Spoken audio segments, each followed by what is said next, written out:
Hey guys, so I have a card share today. I think my mojo has decided to come back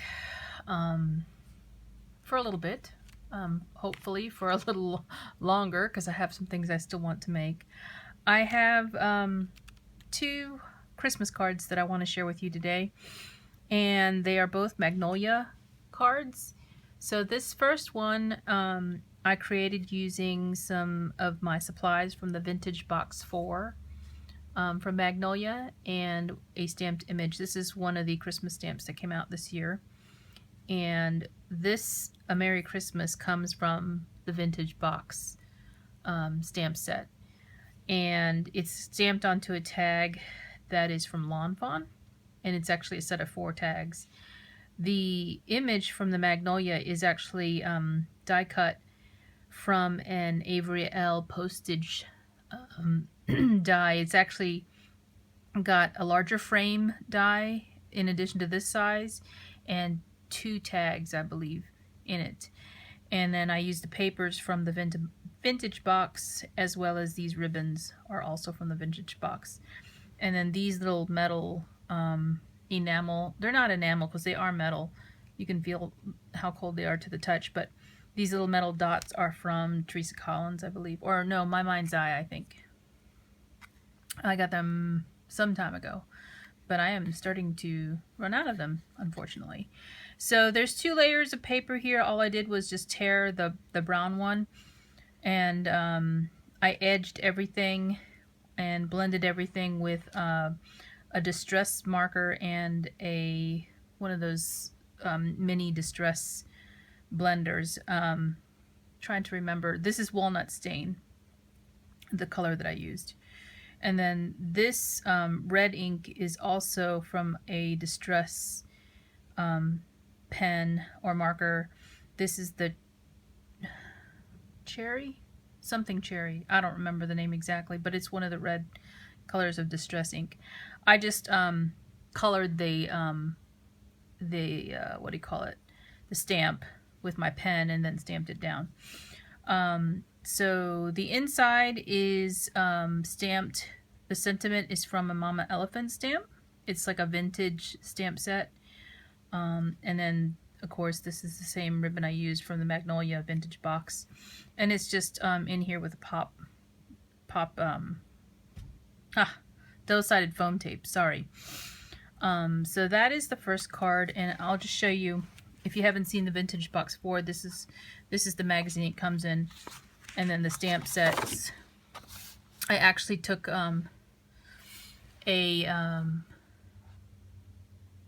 you call it? A Suganiko tack and peel sheet, and mounted it to a cling vinyl sheet of that I have for my Cricut, and I put it in my Misty, or not my Misty, my Stampaholic tool, so that I could get all of these images at once. And I can show you what I did with that. That wasn't my original idea, but I can show you what I did with that.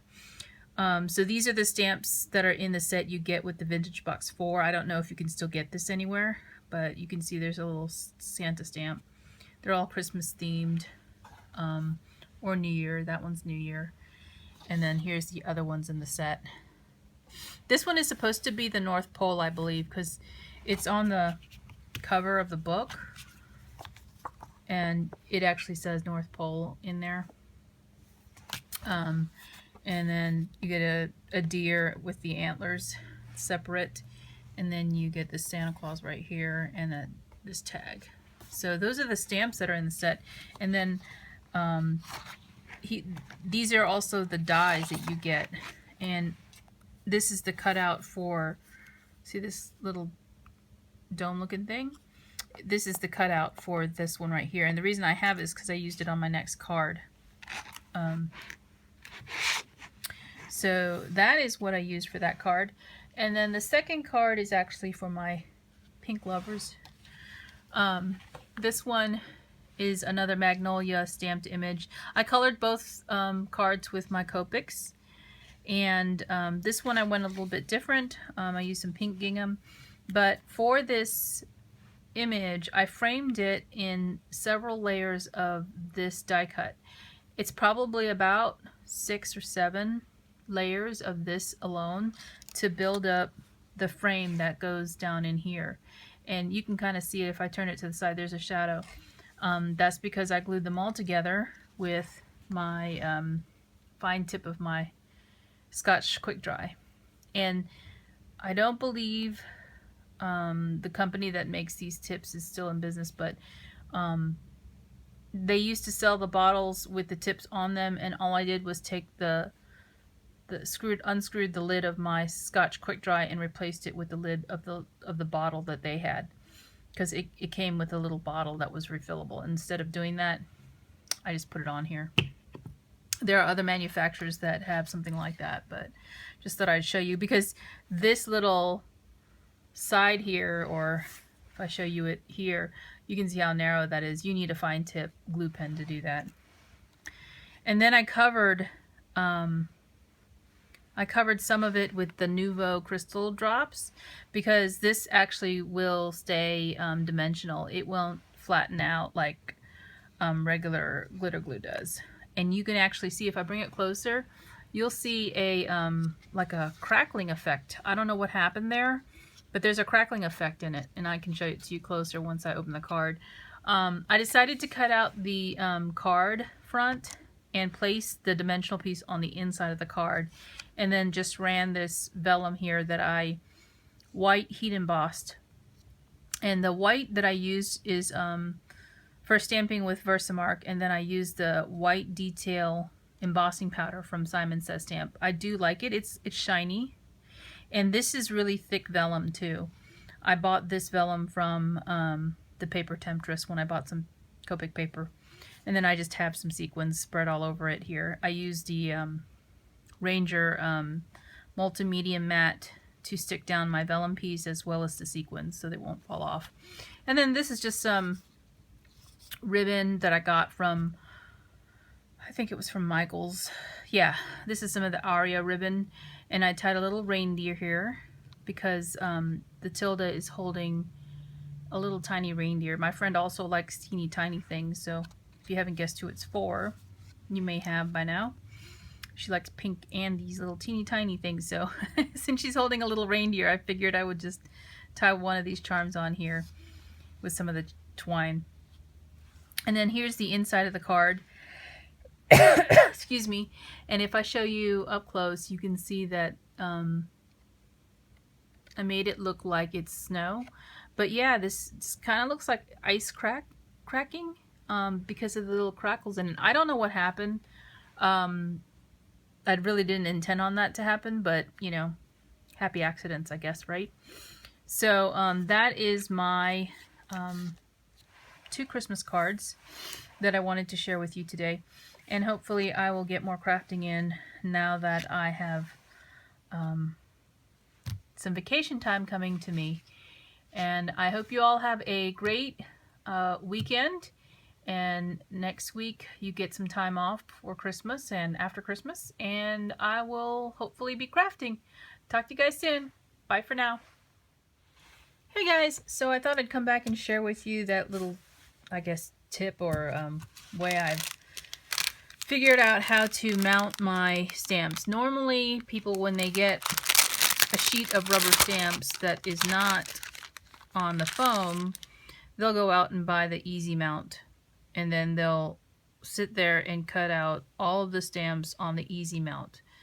And I don't like doing that because, number one, it takes a long time because it's hard to cut through. Like, you have to have a really good pair of scissors to sit there and cut through the rubber stamp and the cling mount. And my hands hurt when I do that. So I shortcut it. These are all of the stamps that were in the Vintage Box 4 set, and I went ahead and cut them all out of the rubber, which is easy because it's not very thick. Just get a good pair of sharp scissors to do that. These are all of the stamps, and I've just got them in this plastic bag of packaging that I had. And so this idea I got from Sandy Allnock, or no. What's her name now? Julia Alterman. Julia Alterman. I was watching her color her snowman from Stacy Yakula or she made a card, and she mentioned it, but she didn't post a video of it yet. So I went ahead and, because I already had all of the materials I needed to do this, I went ahead and tried it. So she talked about this tack and peel stuff, which I use for my cling mount stamps. But what I had done was taken a smaller stamp block and put the, cut the sheet smaller to the size of the stamp block, and then adhered it down to the stamp block. So I kept an extra one every time I had a smaller stamp. Well, instead of doing that, what she had done is she mentioned taking the whole sheet of the tack and peel, which it's a 4 by 6.5 sheet. They don't come bigger than that I know of. And I just keep it in the sleeve here. And what the sheet is adhered to is, typically you put the sticky side down onto your stamp block, like you cut it to size. And instead of doing that, she adhered it to some cling acrylic. And the important part of that is that it's cling. So one side of this roll here is actually, this actual roll, as you can see, is for window clings, and it's actually frosted. This is what I had, so I decided to try it along, and it worked. So what I did was take a 4 by 6.5 sheet, or actually I think I cut a little bit bigger, piece, and stuck my Sukaniko tack and peel down to it. And the back side of the window cling is the part that is clingy. So I just keep it on the contact piece. You can see this is the actual piece I pulled off. You take this, if you wet this, make it damp, and you stick it to the clear side of your stamp positioning tool. It could be a MISTI, it could be Stampaholic, it could be one of those other tools that you have where it's got that window, the lid, and then you peel off the sticky top part, which is where you would actually adhere your stamp to. I have the clear plastic on top so it doesn't attract hairs and stuff like that, because I have a husky, so all the hair would be on here. Not to mention my hair would be on here too, but you don't want it picking up stray stuff. So I keep the plastic on here when I'm not using it. And you peel it off when you want to stick a stamp to it. So whenever I want to use one of these stamps, I just peel off the whole sheet, and then stick it down to it. And then this will be placed in my MISTI or my Stampaholic or what have you, and I can stamp over and over again. And it will cling. This will hold it, because that is how I did my stamped image here. That's not how I did these, because these are already mounted, but these that are, part of the new collection. And that's how I did my example stamp sheet that I showed you earlier. You can see that's all that fit on the actual tack and peel sheet, because that's how big it is.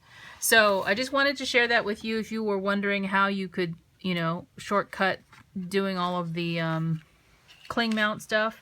Plus the easy mount that you might use on the back of this. It's not cheap. You have to buy a sheet every time you have, a new set of stamps to put on there. And like I said, it takes a long time to do it, and it's hard to cut through, so I don't have the patience for that.